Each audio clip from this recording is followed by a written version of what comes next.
Góða kvöldið, Grétar Mar heiti ég og við erum mættir hérna í spjall, ég og Ólafur Jónsson og við höfum fengið gest austan af fjörðum eða ég veit ekki einu sinni hvort á að kalla það firði, þetta er reyndar frá Bakkafirði, Kristín Pétursson og Kristín Pétursson hefur haft skoðanir á fiskveiði ráðgjöf og vinnubrögðum Hafrannsóknastofnunar í gegnum tíðina og ég bara býð þig Kristín velkomin hérna í spjall við okkur Óla og mig langar bara að byrja á að spyrja þig hvernig líst þér á ástandið í vinnubrögðum Hafró þessa dagana?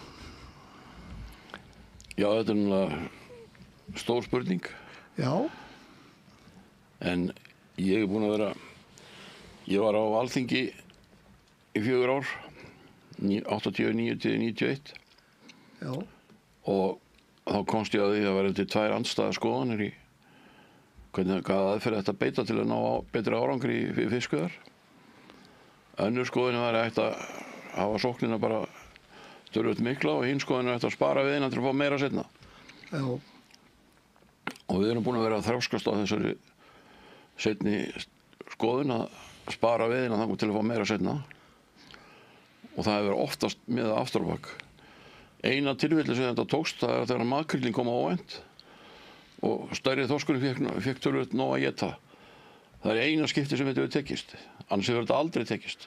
Í 40 ára sögu fiskveiðistjórnarkerfisins. Já, þessi 35 ár sem ég hef allavega verið að grúska í með þessu. nefið alveg onni í þessum gögnum. Sko. Já.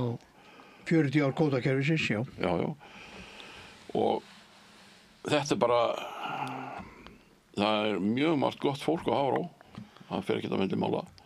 Örugglega. Og mikið af svo rannsóknum er alveg bara í geringar athugasemdir við það. Það er alltaf að þræta um hvort það ætti að gera hlutina svona einsegin. En ég til þessi gögn er að nota. Og þegar ég hef bara farið ofan í þessi gögn í mörgum fiskistofnum og gögnin bara sýna það að þegar þú fyrir að safna fiski eins og búið að gera margsinnis, þá fer vöxturinn að falla og nýliðin að versna, þannig að þetta er bara röng aðferð. En eigum ekki að segja frekar að þegar menn halda að þeir séu að byggja upp stofna, þá virkar það þau er öfugt, oft á tíðum. Það gerir það því miður. Það er reynslan sem sýnir það og ég fór ofan í þessi gögn með 6 fiskistofna og fékk fagfólk með mér til að skoða þetta rækilega.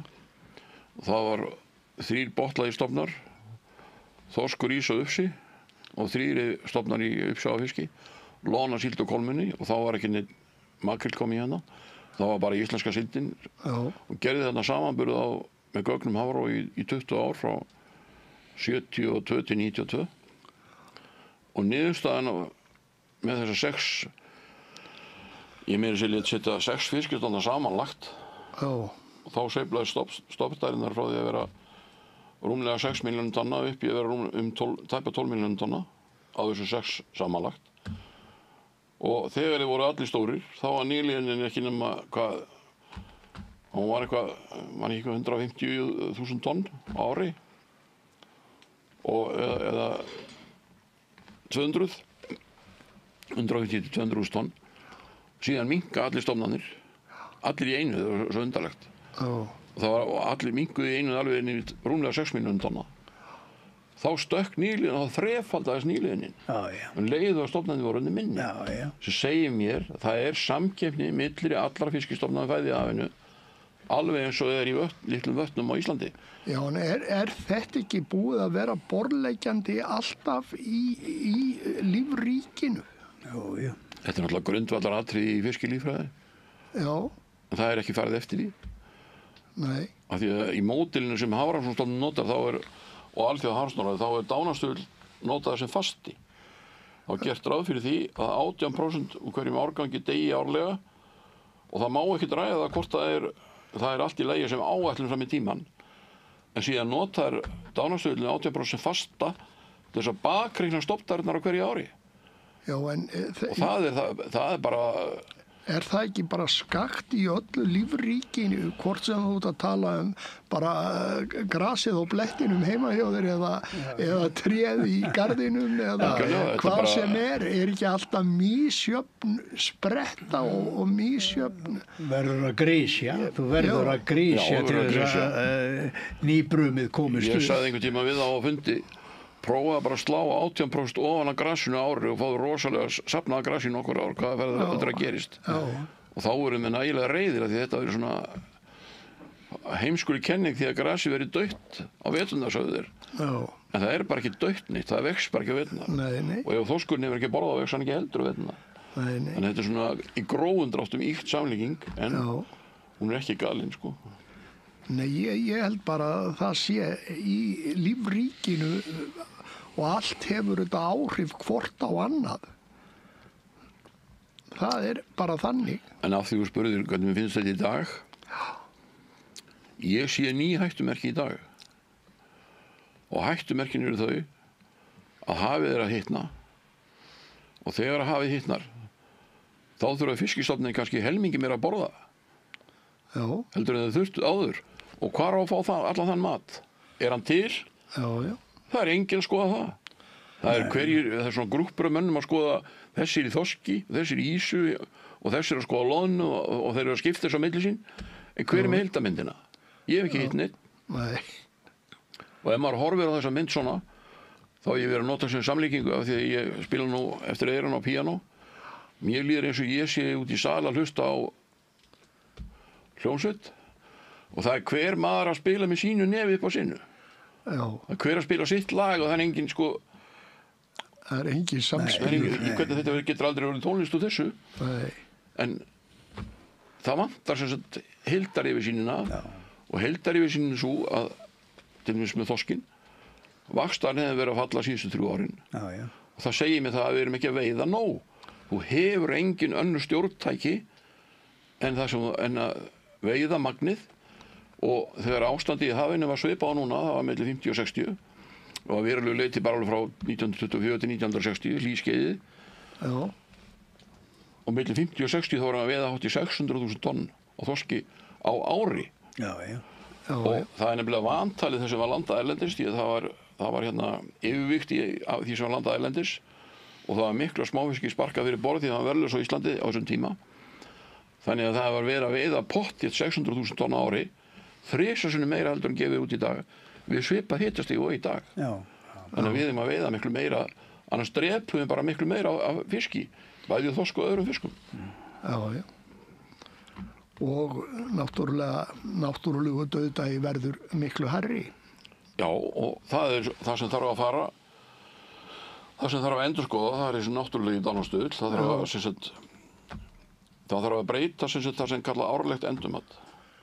Það er tafla í árlegum gögnum Hafrannsóknastofnunar sem heitir 3.1.12 og þá er það alltaf að breyta fyrir stofnmælingarstærðum aftur í tíman. En það þarf ekkert að gera það ef þú viðurkennir að dánastöðlun sé breytilega talan. Þú þarft ekkert að breyta neinum höfust og þú bara viðurkennir að dánastöðlun hafa annað hækkað eða lækkað. Það er bara, þetta er eins og að snúa þríliði vitlaust, þetta er svo galið. Ég er náttúrulega að gera einfalda hlutinn. Snúa þríliði vitlaust þegar ára aðalstærðir.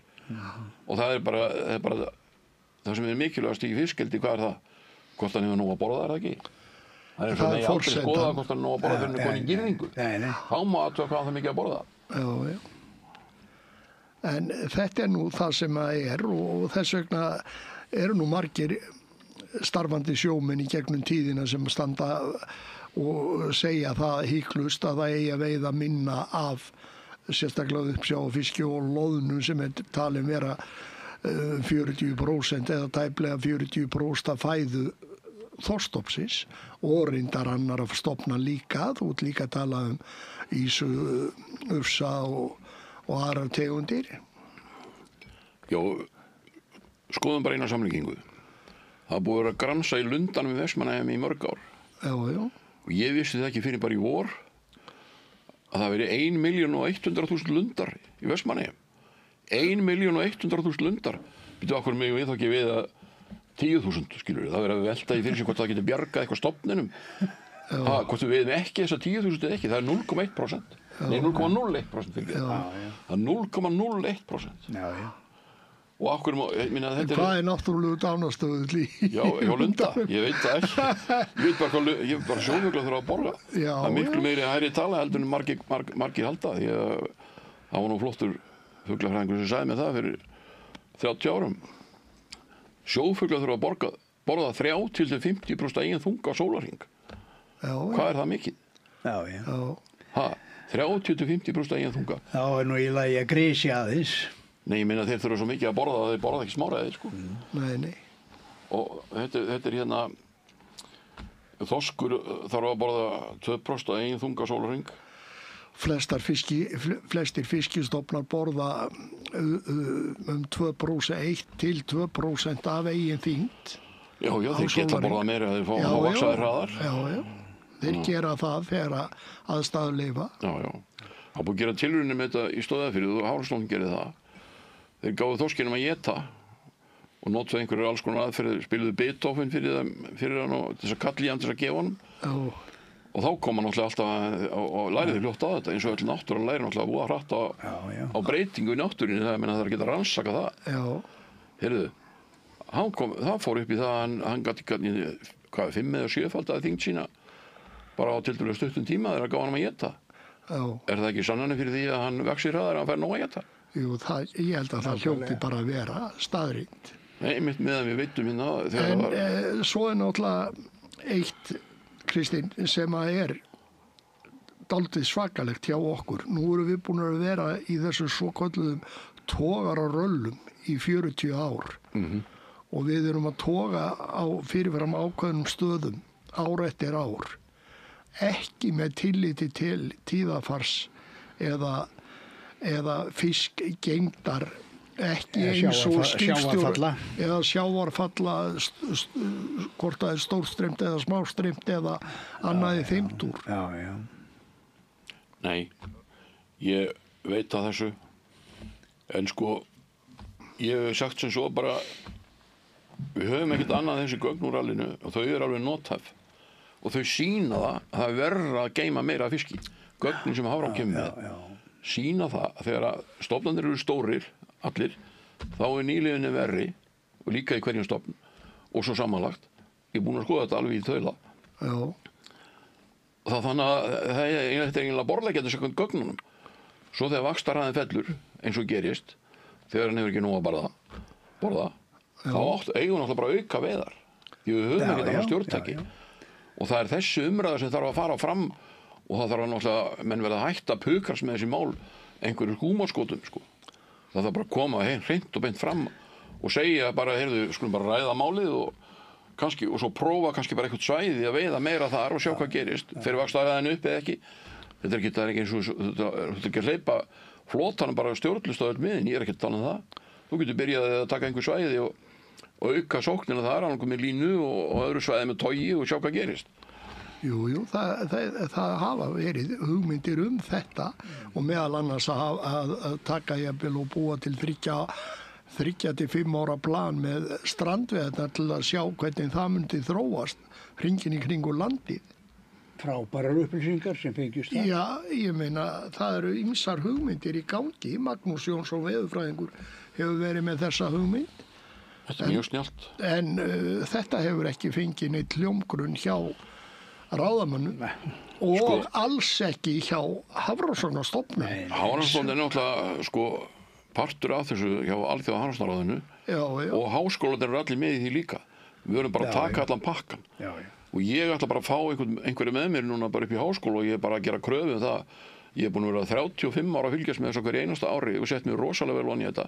Og það kemur ekki til greina að maður verður látin halda kjafti lengur. Ég ætla ekki að halda kjafti þangað til að þorskstofninn fer núna eins og þau eru að fara víða erlendis. Þú friðar bara gjörsamlega eins og hálfviti. Og svo bara fellur stofninn eins og að geta í Kanada. Og þá ætlar að fara að segja að þetta hafi verið ofveiði. Það var enginn að veiða. Veiðarnar voru stöðvar það þegar stofninn var 800.000 tonn við Kanada 1990. Þetta eru fullt af hafsvæðum. Og 1993 þá var ekki nema 80.000 tonn eftir. Og þá sagður að það verið ofveiði, það bara var enginn að veiða. Nei, en þetta hefur skeð í Írska hafinu, þetta er að skeð í Eystrasaltinu og núna væntanlega í Norðursjón. Ég fekk þessi gögn frá Alþjóðahafsmunum sjálfur því ég var að granska í þessu. Já, Og þá sá maður það að 7 ára þorskur, áður en þeir farið á landhelginu út í 200 mílur, þá var meðalvigtin á honum ekki nema svona 2,78, 2,7 til 2,8 kíló. En hér á Íslandi var hann 5,6. já. Þá, 7 ára gamall þorskur, meðalvikt. Og þá varst að bera saman Ísland og hvaða? Labrador. Labrador. Já, svæði sem kallað 2 jóð. Já. Ég skoðaði það sérstaklega. Síðan friðuðu þeir alltaf þorskinn fengur 2 rosasterka árganga, 86, 87. Friðuðu það allt saman átt að byggja stofninn með því Já, og lokuðu veiðisvæðina fyrir allir veiðir 1990 til 1993. já, já. Þá voru 80.000 tonn eftir og stærsti og þyngsti fiskurinn á svæðinu 830 grömm, 7 ára gamall. 830 gamalt undirmál grindtorrað. Já, já. Og þeir komast um með að segja að þetta hafi verið ofveiði. Já, og en náði aldrei að hrygna þessi fiskur. Þetta er náttúrulega bara næstu því að verða úrkynjun, sko. Já, Já. já. Ég veit ekki, ég hef svo mikið gramsað í þessum gögnum þar eftir 1993 í Kanada. Akkur þetta ég að þurfa þess, menn ég hef enga peninga til þess að stunda svona rannsóknir. Nei. En ég bara sé aðalatrið málsins. Aðalatrið málsins það, þorskur verður að hafa að borða. Það er númer 1, 2 og 3. Og núna greinilega er vaxtarhraðinn á undanhaldi á Íslandi og þá hefur hann ekki nóg að borða. Það þarf ekki að rannsaka það meira. Það þarf að komast að niðurstöðu hvað gerum við þegar þorskurinn er að fella vöxt. Við aukum fiskveiðar. Já, já. Það liggur beinast við. Ég meina það er líffræðilega samkvæmt grundvallar að því með fiskilíffræði, þá er það eina rétta sem getur gert. Já. Þetta hefur nú Jón Kristjánsson bent á í gegnum tíðina og ekki verið hlustað á hann. Nei, það hefur hann. Og við stoppuðum strandveiðar í sumar. Við stoppuðum strandveiðar ofan í allt þetta, alla þessa vitnesku, þá stoppuðum við strandveiðar. Sko, við erum eins og fávitar, algjörir fávitar með þetta kvótakerfi og alla þessa vitleysu. Ég fylgist náttúrulega með bakkaflóðanum og búin að gera það frá því að ég náði upp í hjólbörurnar, slítið inn á fiski, alltaf búin að fylgjast með því. Það bara vex hringorminn í fiski og hann hórast niður á svæðum þú eftir geta veiða nóg. Það gerist það sjálfu sér. Já. Það er bara alveg glórulaust, sko. Og þegar það var haldin ráðstefna hérna, man ekki hvaða ár það var, kom John Pope frá Kanada sem hafði verið ægilegu sérfræðingur sögður. Var ekki 2000 eða 2001?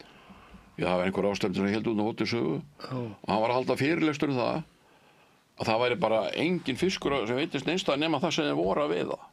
Það sem þeir voru að veiða einhver blettur sem sýndi þann á hérna Grand Bank.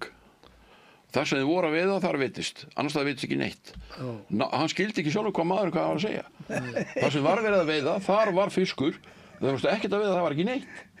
Þannig að þú verður að veiða til þess að náttúran, sko, ögra náttúrunni, til þess að eitthvað gangi. Getur ekki bara geimt og alltaf að fá eitthvað. Þú geymir ekki fisk í sjó. Það er löngu vitað. Þú geymir ekki fisk í sjó. Þetta voru trúabrögð hjá meðal annars. Þetta er bara rugl þegar menn verða að átta sig á það að þetta er rugl. Það lærir maður á sjónum. Þú geymir ekki fisk í sjónum. Menn töldu það að Fríða og Selvogsbanka væri best í ávöxtun það var engin banki sem borgaði jafn háa vexti eða græddi jafn vel eins og Selvogsbankin þegar það var Fríða þar. Ég reiknaði þetta út sko í fylgni, hvað verið mikið fylgni milli nýliðunar og stoppstarða í þorskinum 72 til 92. Það er mínus 46% ef maður tekur heildarstofnin. Þeir vilja nú alltaf taka hrygningarstofnin, ég tók allan stofnin, lit bera þetta saman. Ég vildi hafa heildarstofnin því ég vildi sjá það betur hvort það verið samkennd milli fiska en fæðu. Niðurstaðan var neikvæð fylgni 46%.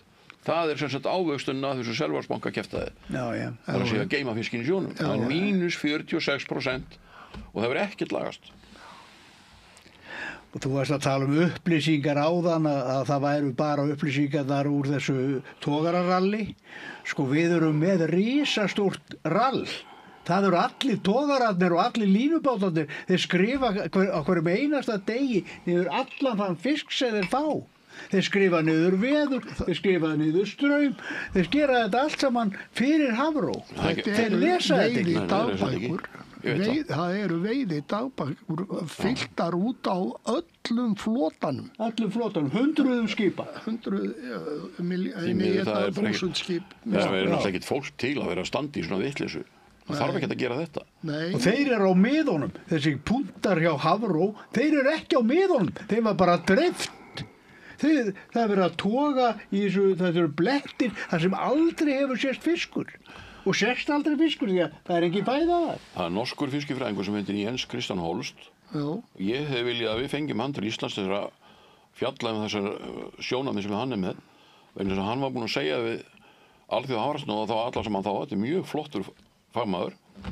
Hann segir svipað á Jón Kristjánsson, hann gekk lengra heldur en Jón, sagði það verður að veiða niður makristofninn til þess að ég afgit ekki síldina.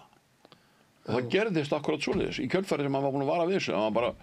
Hann lenti bara í svona einelt eins og Jón Kristjánsson er með á Íslandi. Ég ætlaði nú að segja það að mér finnst einelt að Jóni Kristjánssoni vera með því grófara sem hefur bara á Íslandi. Að leggja flottan fagmann í einelti og reyna að finna veika blett á einhverju sem hann segir og snúa út úr alveg endalust til þess að ófræjan. Þetta er bara fyrir neðan allar hellur. Hann er búinn að búa við þetta í 40-50 ár. Já, það er sama og Jens Christian Holst meðferðina sem hann fær hjá þessu sama batteríin í Noregi.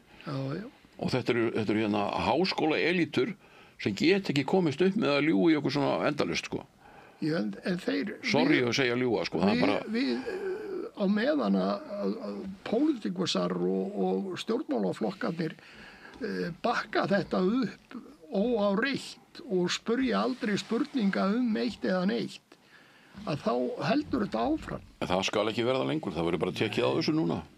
Já. Ég er búinn að vera gramsíðus í 35 ár og það kemur ekki til greina, ég held ekkert kjafti lengur. Nei. Það er ekkert að taka neitt af mér, já, hvort er ekki neitt. Nei. En þetta er bara það sem er náttúrulega verst við þínar skoðanir að þeirra mati er það að þú sért að tjá þig þær.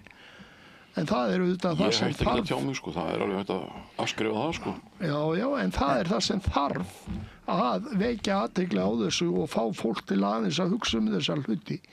Og auðvitað þurfa menn að huglega það hvað sé hægt að gera til að koma vitin. Það er skylda háskólarektors og þessa fagfólk sem vinnur þetta í Háskóla Íslands. Það er þeirra skylda að opna tækifæri á þau sjónarmið sem hafa verið eins og Jón Kristjánsson með og fleiri. Já. Það er bara þeirra skylda að taka tillit til þess og vera bara heiðarlegur og hreint og beint. Er til gögnu það sem sýna fram á það sem ávöxtun á því að geyma fiskisjó. Og þau gögn eru allir öfug. Það eru 46% neikvæðafylgni, 72-92 í þorski. Og í samanlögðum heildarstofnum þorskur, ísa, ufsi, lónasíld og kolmunni er neikvæðafylgni upp á 42%. Þetta fékk ég út úr þessum gögnum sem að ég lit gera. Og þau að standa bara alveg eins og klettur. Þetta er bara gögn unnin úr frá Hafró. Tölum frá Hafró. Og þess vegna segi ég það, við getum að nota þessar tölur. Ég er alveg sammála því að geta eitt og annað verið betri samt í rallið. En við getum samt nota þessar tölur, svo sleppum bara að deilum það. Af því við megum ekki vera að deilum eitthvað aukaatrið, við verðum að komast að kjarna málsins. Og kjarni málsins það er rangt að geyma þorsk til að fá meira seinna. Já. Það er ekki að skila sér. Og það er bara svoleiðis. Það skila sér í mínus. Það skila sér í formerkjum. Já, fiskurinn náttúrulega drefst og þegar hann fær ekki að éta, svo eru þeir búin að segja sumir af þessum loftslagssérfræðingum og sem eru að segja að hóta því eða hvað ég að segja það. Þeir eru búið til einhver ógn af því að hafi sig að hlýna. Býtu við og þá á þorskurinn að fara á flýja svæðið. Af hverju? Af því við veiðum hann ekki, er það rosalega flókið. Já. Ef við veiðum þá meira eftir Ef við veiðum meira búum við til betra lífsvæði fyrir ungþorskin. Þetta er svo einfalt að það hálfa væri nóg. Og svaraði einni spurningu. Af hverju er SFS og útgerðarmenn látið skipa stjórn Hafró? Af hverju? Gera þeir það? hafa gert það alla tíð síðan ég man eftir. Það náttúrulega Síðan kvótakerfið var sett á. ekki stjórn lengur, það er ráðgjafahópur heitir það í dag, nákvæmlega. en þetta var stjórn fyrir 20 árum síðan. Bestu ráðgjafahópur sem að fiskifræðingarnir eiga að hafa hjá sér, það eru aflaskipstjórarnir, bestu skipstjórarnir okkar. Það sjálfsögðu. Já, já. 10 Og hafa svoleiðis. allavega fundi með þeim einu sinni 2 ára á ári. Já, ekki þykistufundi, heldur alvörufundi. Það voru ráðherrar sjávarútvegsmála á sínum tíma eins og Matthías Bjarnason sem tók bara upp síman og ringdi í nokkra skipstjóra og fólk í sjávarútvegi hringin í kringu landi. Hvernig menn hvernig þeir mátu stöðuna og fekk upplýsingar það og kom með sína ráðgjöf. Þú hefur nú kynst honum, vantarlega. Já. Ég töluðum mikið saman. Fyrir kvótakerfi voru skipstjórafundinir. Já. Þar sem komu saman skipstjórar, jafnvel vélstjórar og fyrsti stýrimenn með hafrómönnum og einum manni frá ráðuneyti. Skilurðu? Þannig fekk, þetta var hringir í kringum landi, þetta var verið allar 5 fundir og þetta fekk ráðherrann áður en hann, þá var ekki eitthvað fiskveiði ár, það var bara ár. Og þetta fekk ráðherrann áramót áður en hann ákvað almanaksár bara ákvað dagana í sjóknumarkinu. Og svo náttúrulega það bara ekkert ég vil meina þessi, ég vil ekki löglegt að taka gögnin úr rollinu, fara með til kaupnefndar og rekna þar hvað má veiða lítið. Þetta er það sem við erum að maður horfir á. Já. Og svo koma tilhjör Hafrannsóknastofnunar, það er ekki tilhjör Hafrannsóknastofnunar, tilhjör Hafrannsóknastofnunar. Þetta er monopól, einokunar ráðgjöf í heiminu, það er ekkert í læknisfræði og í allum tækningunum. Hugsaðu hvað verið mikil framþróun eða póstur og sími og væri bara svona einstök fyrirtæki, ríkisfyrirtæki, bara póstur og sími í Noregi og Danmörk og allstaðar, það mætti engin annar finna farsíma, skilur. Hvernig hefur þróunin það orðið? Sjáu hvað þróunin er röð. Það sem samkeppni ríkir, það er þróunin röð. Það er líka í læknisfræði, í öllum læknisfræði. Einokun er það versta sem hún setur í atvinnulífið. Einokun, og við lifum á því að hafa einokun í okkar stærsta atvinnuvegi. Ég náttúrulega var með gögn frá Hafrannsóknastofnun í Noregi sem sýndu fram á það að í 10 ár á milli 2000 og 2010 þá fóru stjórnmálamennir í Noregi langt fram yfir tillögur fiskifræðinganna og fiskifræðingarnir á 10 ára tímabili eiginlega eltu. Ég man ekki nákvæmlega hvaða ár þetta var held ég í kringum aldamótin, þessi 10 ár. Já, þetta var svona 92 fram yfir aldamót. Já, það getur verið að hafi verið aðeins fyrir heldur en ég sagði áðan aldamótin. En þetta gerðu þeir og þá voru þeir stundum að fiskifræðingarnir að mæla með að þeir bara veit 250.000 tonn en þá veittu þeir upp í 500.000 tonn. Fóru allt upp í helming fram yfir fiskifræðilega ráðgjöf. Ég hef heyrt á rúsneskum. Og aflinn er núna á síðasta ári var hann yfir 1.000.000 tonn. Heldur minni í ár. Já. Það virðist vera því miður að hafið þarna norðfrá sé að hlýna mikið. Já. Og ég hef áhyggjur af því að þorskstofninn í Barentshafi muni minnka, sko. Það er mjög líklegt. Af því að við veiðum ekki nóg, sko. Það er ekki af því að... En vaxtarhraðinn svarar því. Ég er ekki með gögnum vaxtarhraðinn í Barentshafinu núna. Vaxtarhraðinn segir alltaf hvort það er nógu matur eða ekki. Jú, en það sem bjargar Barentshafinu væntanlega að Rússarnir fara takmarkað eftir. Já. Eftir einhverjum fiskifræðingum. Veiða bara meir og minna frjálst. Já, eins og það var hér. Já. Þegar náttúran gefur mikinn afla, þá verðum við að veiða aflan af því annars kemur svelti. Já. Það er ekkert rosalega flókið. Taka það sem hendi næst, hugsa ekki það sem ekki fæst. Nei. Ég er ekki þar með að segja að ég vil hafa þetta stjórnlaust, ég ætla nú að taka það fram. Alls ekki stjórnlaust, skilur, en Alls ekki, dagakerfi er bara ágæti stjórn og það dagakerfi gefur alltaf speilmynd af ástandi stofnana. Það er eiginlega á hverjum einasta pólitískt mál. degi. Það er pólitískt mál, hvernig þetta er veitt, hvernig þetta er stjórnað og það er margt mjög gott í þetta kvótakerfi nema ekki þessi sparnaðar áforma að spara við þetta meira seinna. Það er mjög margt gott við kvótakerfið en það er ekkert mál að auka, það er ekkert að auka kvóta, þá verður meira að gera handa öllum, líka þeim sem er í bransanum. Já. En það er bara hvernig ætlar að ákveða magnið. Ef þú ert með kvóta, hvernig ætlum við að ákveða magnið þegar við höfum ekkert tæki, engin tól til þess að mæla fiskstofninn, stærðir á fiskstofnunum. Við höfum ekki neina hugmynd stærð fiskstofnana. Ekki neina. Nema bara aflabrúðfróttir í degi til dags. Já, núna er hann komin. Sjáu þið lónuna, sjáu þið fíflagangi með lónuna. Engin lóna. Svo allt í einu allt fullt af lónu. Já, það er bara... Meina, þeir vita ekkert hvað þeir eru að segja. Ég vil enn einu sinni grípa það í NOAA í Bandaríkjunum, þar sem eru mesta vísindastofnun í heimi varðandi hafið. Þeir tóku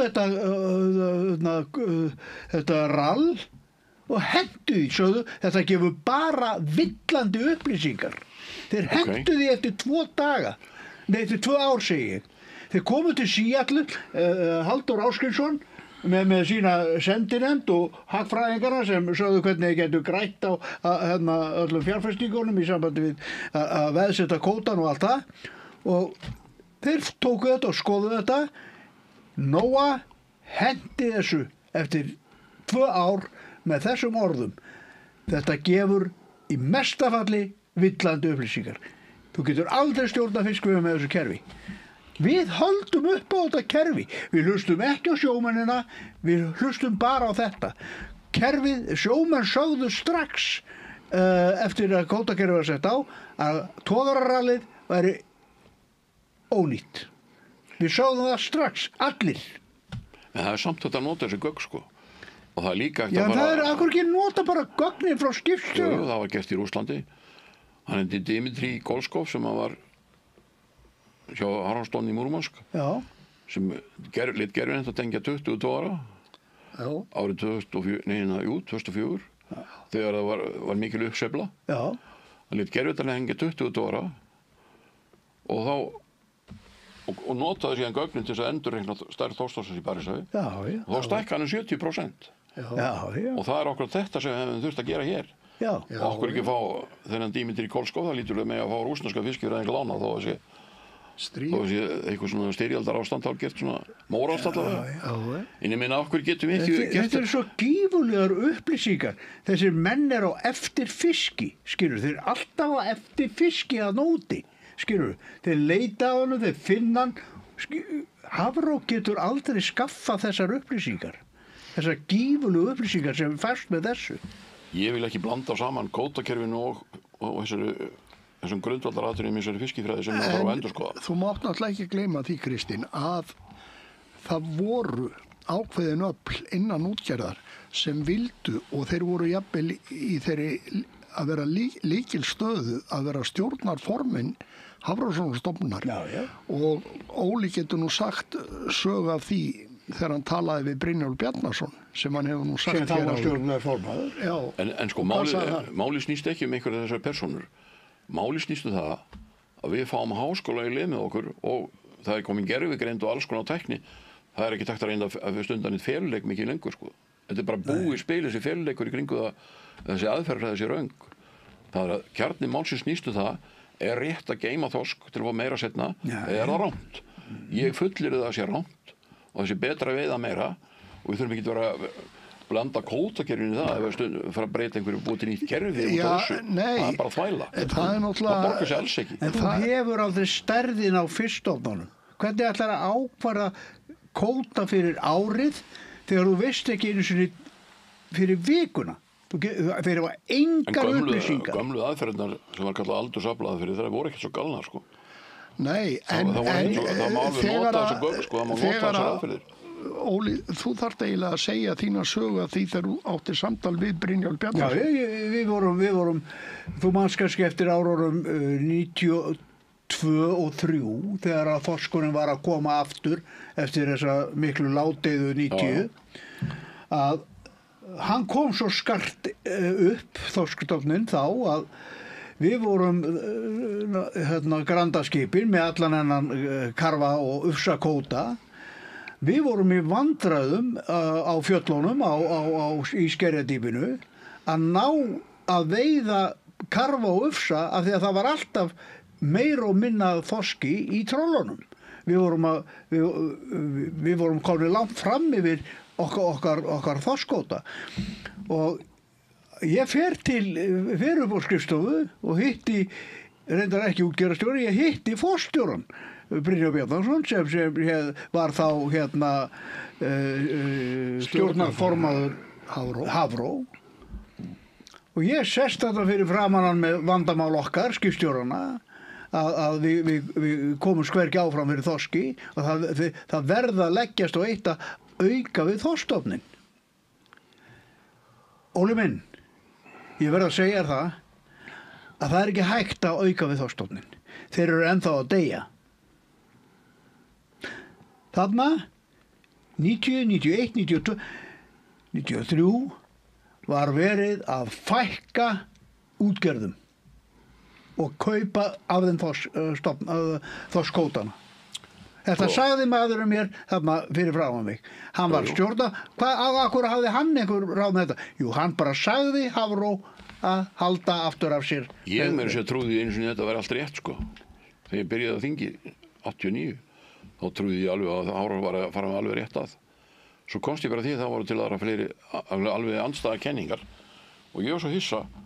Þess vegna fór ég að láta vinna í gögnum Hafrastofnunar þess að vita hvor kenningi fengi að hægri einhvern.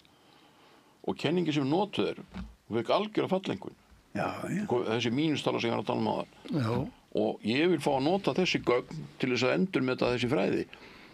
Það hefur ekkert með kótakerfið að gera. Ég vil ekki vera að blanda þessu saman því það áfyrir allt í rugl. Það er bara ekki hægt sko.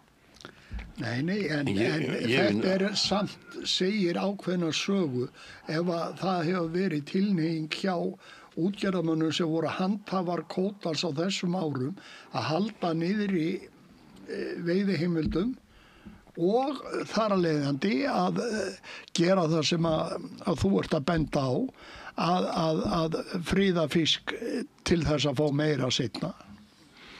Já, en svo það ekki náttúrulega líka, má líka prófa sko slá 20% á grassinu til að fá meira seinna.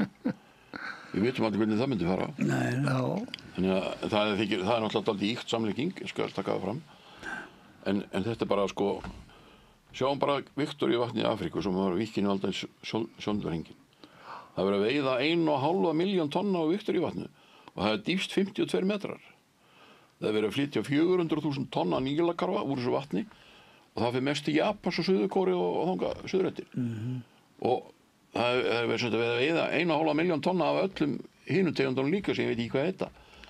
En ég meina, ef þessi pollur getur gefið svona mikið af sér, hvaða getur þá íslenska landhelgin gefið af sér? Ef þú bara veiðir. Norðaustur Atlantshafi. Þú verður að veiða. Og svo gleymist að hugsa fyrir því, sko, að nú stundum við að tala um hvalinn. Ég vil taka fuglana líka. Minna, það getur ekki hver sérfræðingur verið að passa sinn fugl og sinn fiskistofn og það megi ekki skoða heildarmyndina. Það gengur ekkert upp.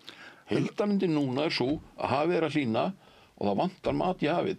Og ég vil bara meina það núna, það er hættulegra en áður að vera að geyma mikið af fiski. Af því að þegar svo kemur kannski niðursveifla eins og það geta hvert, það kemur niðursveifla í sjávarskiljiði sem er náttúrulega verið að spá einhverju.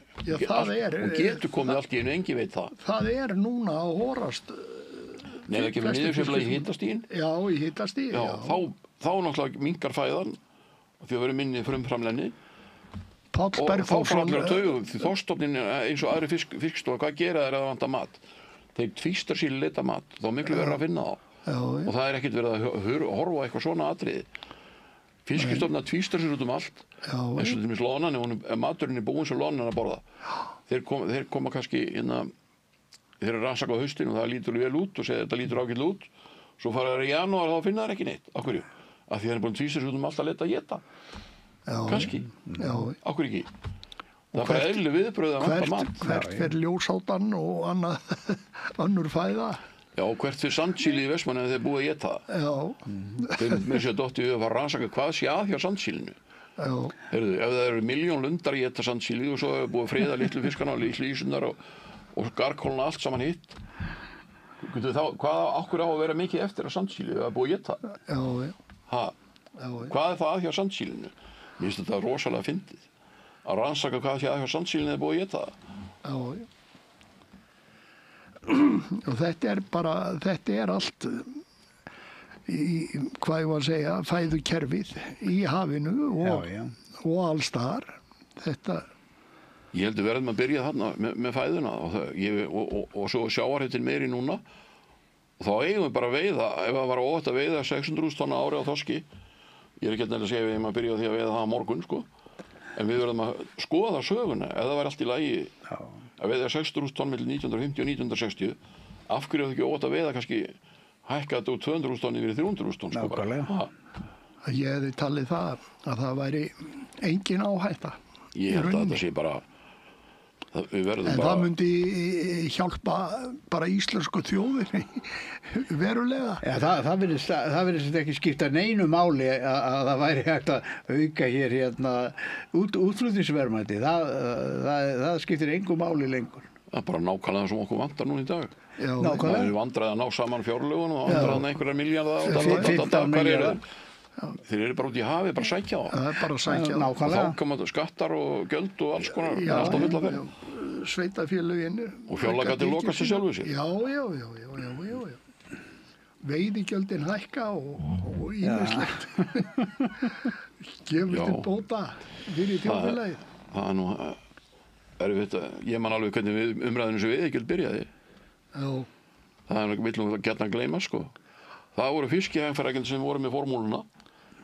Sama formúluna fara þeir eftir í dag. Þeir lofuðu því að ef það fengi að friða fiskinn og byggja stofninn, þá kemur svo rosalega veiði, þá var þetta að leggja auðlindagjald. Svona byrjaði þessu umræða, ég man alveg eftir þessu. Síðan gefur allt gengið aftur á bak og það var búið að lofa þessu veiðigjöldum þeir verða að koma. Ég horfi svona á þetta er nú hálf fyndið, sko. Þannig að nú verða veiðigjöldum að koma því að búið að lofa þessu. Þó það ekki tekist að byggja stofninn, sko. Ég man eftir því bara við upphaf stjórn fiskveiða, þannig að þegar Matti Bjarni setti sóknarmarkið, þá kom í blöðunum, sko, yfirlýsingar það að sjómenn byggðu upp hærri laun þegar fram í sækir með því að friða stofninn og þá stækka stofninn og fengju meiri seinna. Þetta var... Ég trúði þessu einu sinni. Ég trúði bara ekki lengur, sko. Nei. Þetta var alltaf við verðum að draga fólk á asnaeyrunum. Það er það sem íslenski stjórnmálamenn kunna. Draga fólk á asnaeyrunum. Þetta var alveg falleg kenning, sko.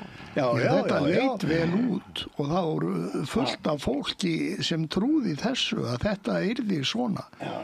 En þegar bæði kvótakerfið sett á 84 og svo þegar frjálsa framsali kom 91, þá var þetta alltaf verið að tala það að við værum að byggja upp til framtíðar.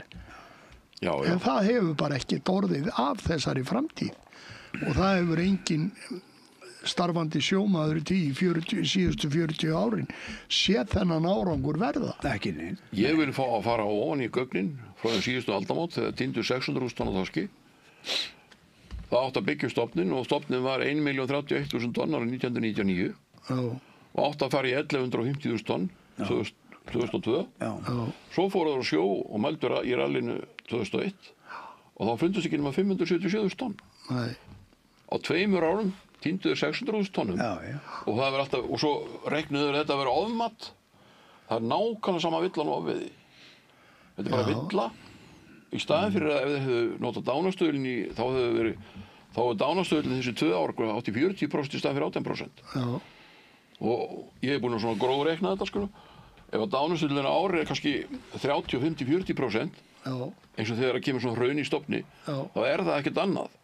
Þá var það því við vorum ætluðum að byggja upp stofninn og þetta var meðal annars árgangurinn 1993 og þetta fylgja settir í töflunum alveg ég er búinn að fylgja settir.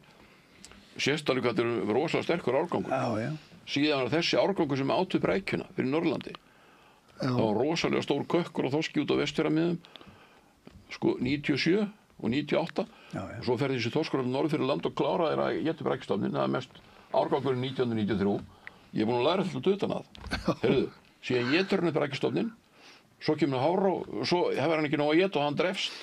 Eða fer eitthvað annað, ég veit ekki hvað skeiði. Fer annað. Heyrðu, það týndu 600.000 tonn á þorski og þá var hann búinn að geta upp allar rækjustofninn og var hann svo ekki til eða hvað. Hann hvarf bara alveg. Nei, ég meina, hann átti upp rækjustofninn. Okkur þá að segja að það hefur verið ofmat, hann hefði ekki verið til ef hann búinn að geta upp rækjustofninn. Hvernig ekki að þorskur sem var ekki til geta upp rækjuna? Nei, þetta er svo galið.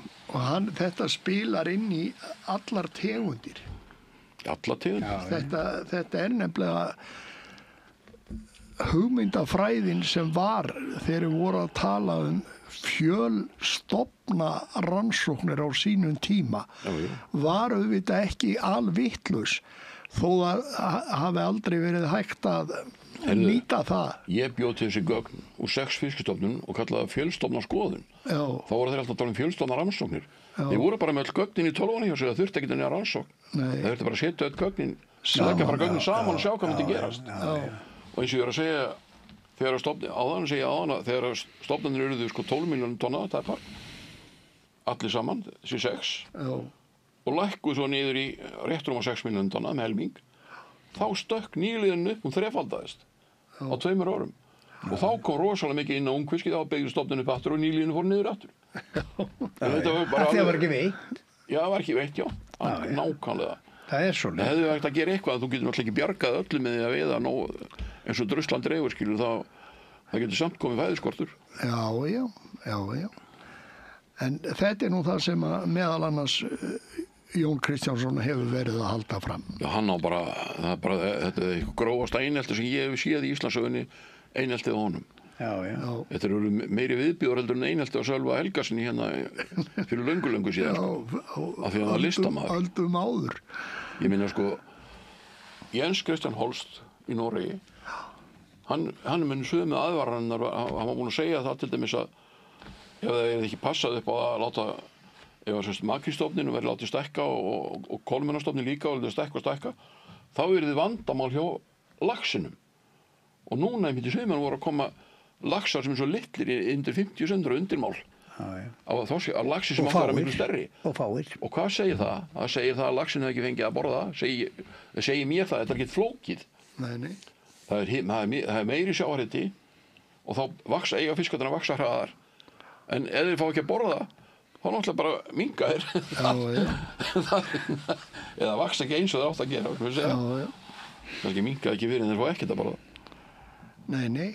En þetta snýst semst alveg mat, sko. Og ég vil bara þessar kenningar allar það að spara til að fá veiða meira, sko spara og fá meiri veiði seinna þessuna. Þetta er bara búið að prófa þetta núna í 40 ár. Og það er bara komið tími til að segja hingað ekki lengra. Án árangurs. Það byrjaði strax 84. Strax 84 byrjaði þessi skortveiði. Við máttum ekki veiða. Nei.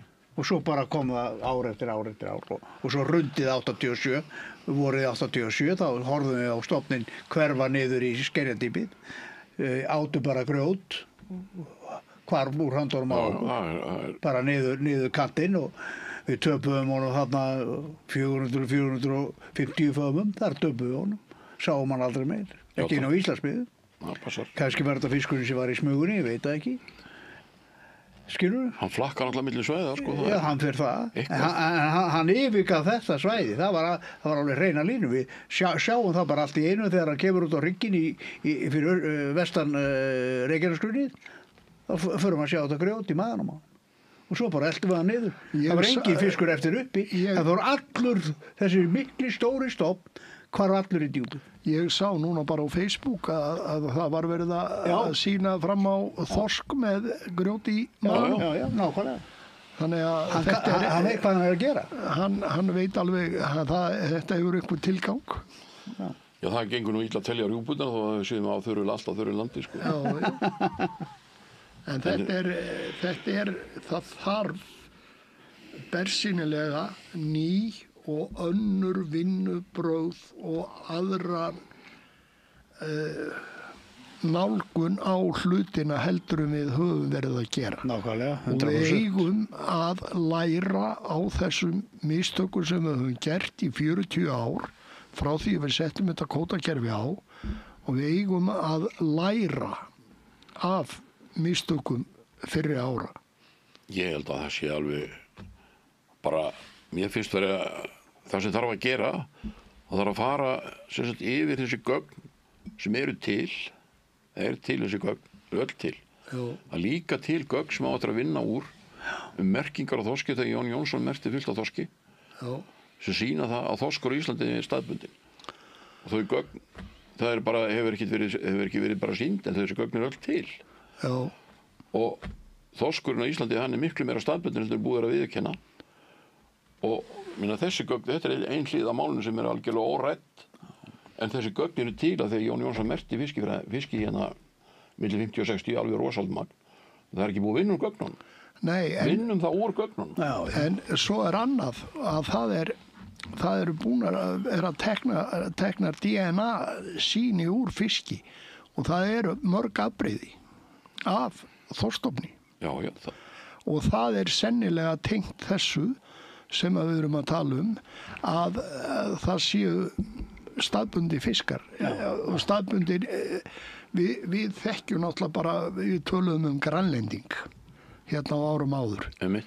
að gekk grænlandsfiskur inn á hrygningarsvæði á vorin, hvort sem var Selvogsbanki eða Faxaflói eða Breiðafjörður Já. út af Vestfjörðum. Við töluðum hérna jöklara sem var við Snæfellsjökul. Við sem vorum aldrei upp í sandi eða vorum að róa þaðan. Svo var talað um kantara. Það var allt annar fiskur heldur en var upp á kantinn, á greinra vatni. Þetta er alls þar. Og þetta er á við alla suðuströndina. Já.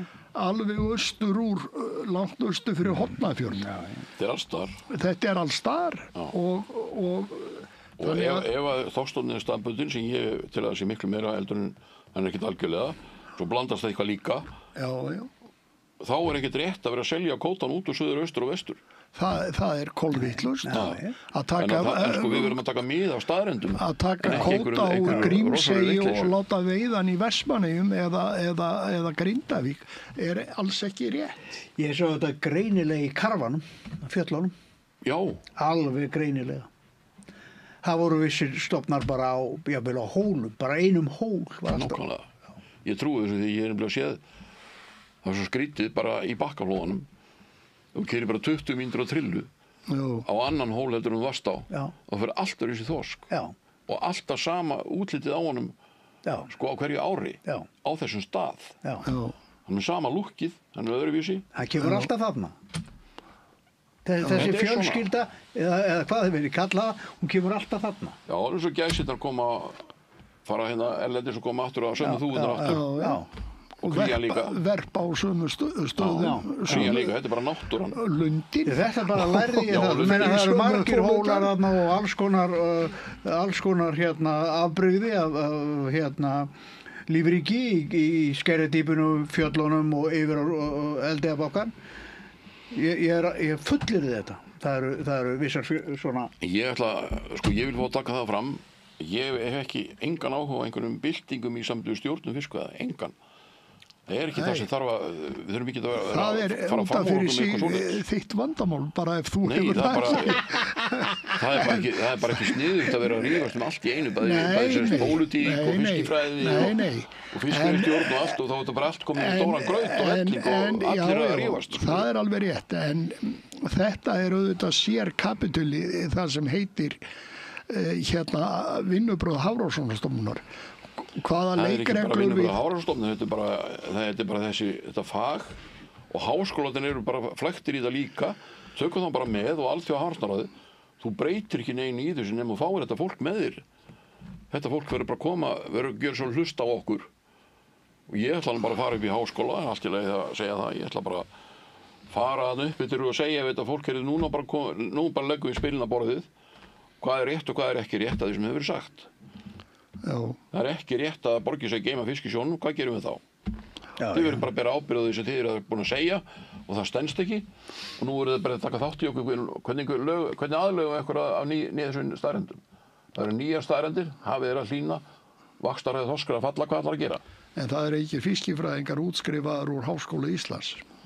Nei, þú breiðir ekki, en þegar staðan er svona að þorskstofninn er að hægja á vexti og hafið er að hlýna, hvað gerur þá? Þú breiðir ekki fyrir haus og býðir eftir að rinni í. Nei. Það er svona ábyrgð það, eða ábyrgðarleysi.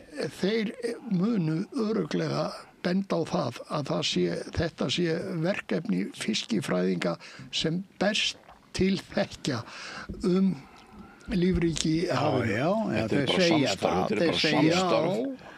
Skipstjóra, stjórnmálamanna og fiskifræðinga.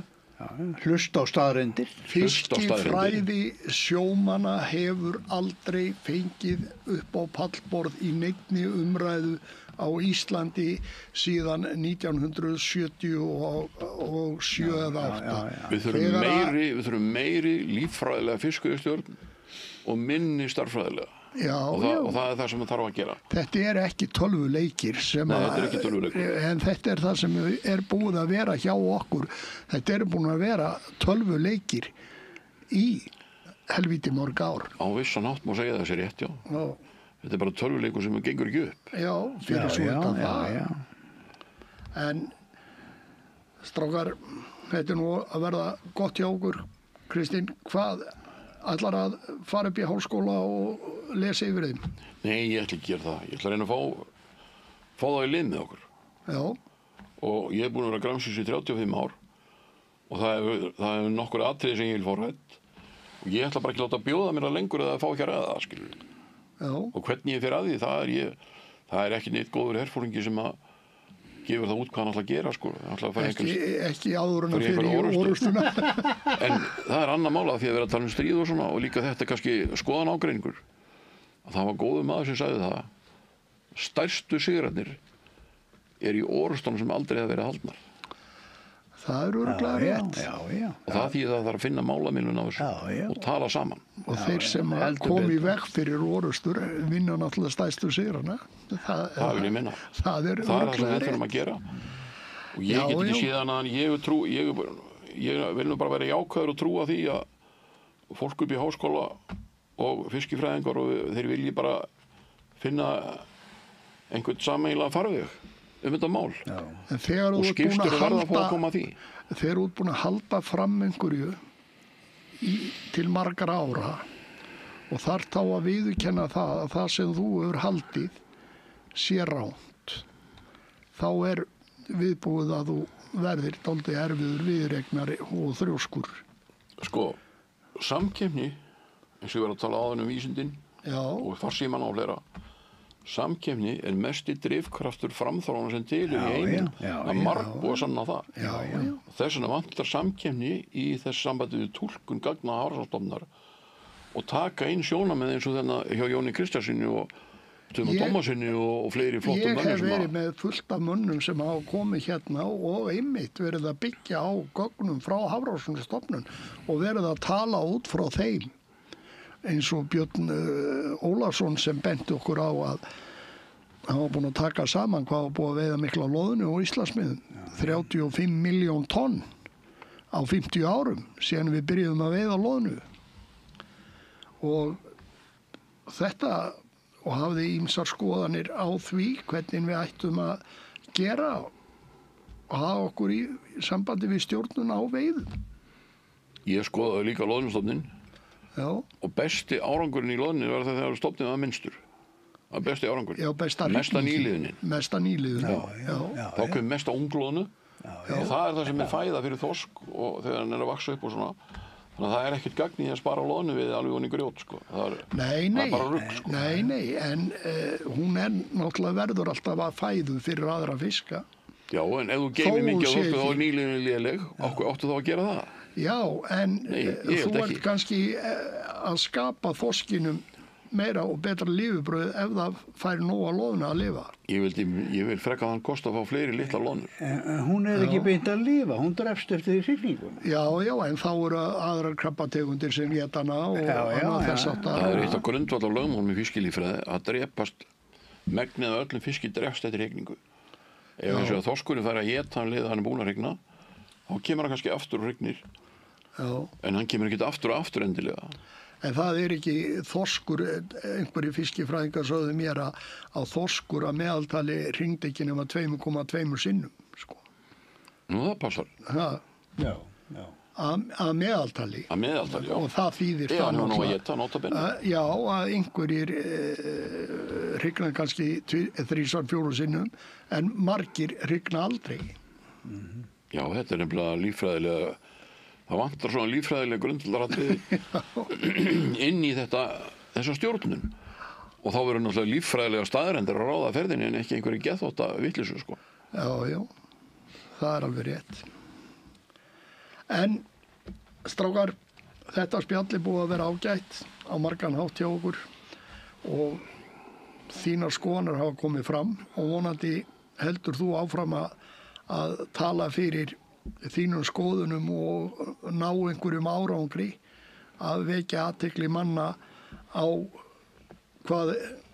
hvernig hlutirnir eru svo að við getum vænst þess að í framtíðinni að við fáum að veiða meiri fisk heldur við erum að gera og þjóðfélagið fá að njóta góðs af því sem eru auðvitað lykilatriði. Já, þetta er alveg rétt hjá þér. Ég held að það sé bara það skiptir bara miklu máli núna að sé breytt kúrs og ég ætla bara að krossa puttana og vona að það er rétt að við reynum að breyta stefnunni sko án þess að þau eru að fara illa sko. Já, sleppa við orustur. Sleppaði orustur.